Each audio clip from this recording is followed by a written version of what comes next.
وألف بين قلوبهم لو أنفقت ما في الأرض جميعا ما ألفت بين قلوبهم ولكن الله ألف بينهم إنه عزيز حكيم۔ یہ مادی اور حیوانی وجود کا فرق۔ تمام تعریفیں اللہ ہی کے لائق ہیں جس نے آسمانوں اور زمین کو پیدا کیا اور تاریکیوں اور نور کو بنایا۔ پھر بھی کافر لوگ غیر اللہ کو اپنے رب کے برابر قرار دیتے ہیں۔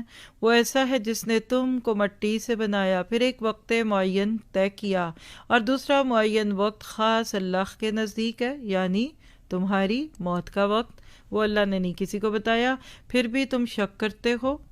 اور وہی ہے معبود برحق آسمانوں میں بھی اور زمین میں بھی، یعنی زمین اور آسمان کا خدا الگ نہیں ہے، ایک ہی خدا ہے زمین اور آسمان کا۔ وہ تمہارے پوشیدہ احوال کو بھی اور تمہارے ظاہر احوال کو بھی جانتا ہے، اور تم جو کچھ عمل کرتے ہو اس کو بھی جانتا ہے۔ سورت بڑے خوبصورت ٹاپک کے ساتھ شروع ہوتی ہے، ذرا سے اس پہ بات کروں گی، آپ کے اپنے میرے وجود پہ۔ دو باتیں ہیں، جعل الظلمات والنور۔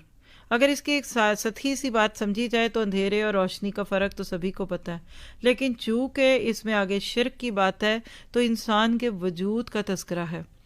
ہمارا یہ وجود جس کو آپ اور میں کہتے ہیں، میں آئی ایم، میرے تو انیشیلز بھی یہی ہیں، آئی ایم، میں، یہ کیا ہے؟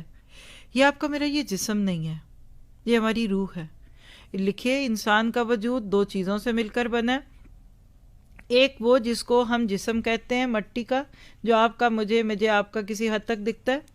یہ چونکہ مٹی کے زمین مٹی سے نکلا، آدم کو بھی مٹی سے بنایا گیا، اس کا دل مٹی میں لگتا ہے۔ مٹیریلزم، مادہ پرستی، دنیا کی محبت اس مٹی کے وجود کا تقاضا ہے۔ کھانے کو مل جاتا ہے تو تکیہ مانگتے ہیں، ہائے اب سونا ہے، پھر گرم نرم گدا مانگتے ہیں، پھر بلینکٹ مانگتے ہیں، پھر ہم اٹھتے ہیں تو ہمیں چپل چاہیے ہوتا ہے، پھر ہم ہر وقت چائے کافی چلتی ہے، یہ سارا اس جسم کے لاڈ دیکھتے ہیں۔ اصل چیز اندر کی روشنی ہے جس کو روح کہتے ہیں، وہ ہے اصل جوہر جس کو اللہ نے پیدا کیا۔ اس جسم کی حیثیت ایک ریپنگ پیپر کی ہے، کسی کو براؤن ڈال دیا، کسی کو وائٹ، کسی کو کالا، کسی پہ دبے، کسی پہ بال ہیں، کسی کے سٹینز ہیں، سکن کلر ڈیفرنٹ، یہ ریپنگ پیپرز ہیں۔ موت کی صورت میں اللہ تعالیٰ یا ایتھا النفس المطمئنہ ارجعی الی ربک راضیۃ مرضیہ کہتے ہوئے مومن کی روح کو لے جائے گا۔ سورۃ فجر میں ہم پڑھیں گے، اس کی آخری آیتیں ہیں۔ وہ موتی روح کا اللہ چن کے اپنے پاس لے جائے گا اور اس کو جنتوں میں بسا دے گا، اور ہمارے جسم کا یہ وجود لوگ کچھ ریچولز ادا کر کے مٹی کے سپرد کر دیں گے، اور دیٹس اٹ۔ یہ ہے ہمارے وجود کا وہ حصہ جس کو سجاتے سنوارتے کھاتے ہیں۔ سوال کریے گا بعد میں خود سے ہم سب، کیا میں اس ریپنگ پیپر کو بچاتی رہ گئی اور موتی کی فکر ہی نہیں ہے؟ روح چونکہ آسمان سے آئی، اللہ نے ڈالی، تو اس کا دل رکھتا ہے اوپر کی چیزوں میں۔ یہ جو قرآن کی محفل میں آپ کو پتہ ہی نہیں چلتا نا 2 گھنٹے کدھر گئے، مجھے بھی نہیں پتہ چلتا، بیلیف بھی نہیں پتہ چلتا۔ کوئی کہتا ہے ہم تو سنتے ہیں، آپ پڑھتی ہیں، آپ تھکتی نہیں۔ میں نے کہا کہ آپ کو کیا بتاؤں، مجھے تو ایسے لگتا ہے 1 گھنٹے میں 2.5 گھنٹے کے چلے جاتے ہیں۔ تو یہ روح کو غذا ملتی ہے۔ آپ جسم کا کھانا کھاتے ہیں، آپ کو نیند آتی ہے نا، روح کو کھانا کھاتے ہیں، روح کو کھانا کھلاتے ہیں تو اونگ آتی ہے۔ آپ میں سے کچھ سو بھی جاتے ہوں گے پیچھے بیٹھے ہوئے اپنے گھروں میں، مجھے تو نہیں پتا، اب تو اللہ نے بچا لیا سب کو، ورنہ میں اکثر ساتھیوں کو کہتی جس کو سونا ہو وہ آ جائے کلاس میں، بیٹھ کے پیچھے وہ صوفے بھی رکھے ہیں، وہاں سو جائیے گا الحمدللہ۔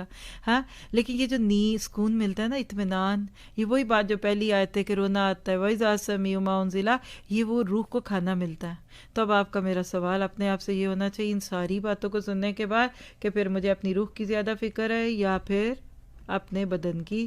سب کچھ کیجئے دنیا میں صرف وقتی طور پہ، اور آخرت کو سجائیے، اپنی روح کو چمکائیے، اور اس کے لیے آپ کو ہدایت سے آگے بڑھ کر اب حق کو قبول کرنا پڑے گا۔ آیت 4 سے 11 کا ٹاپک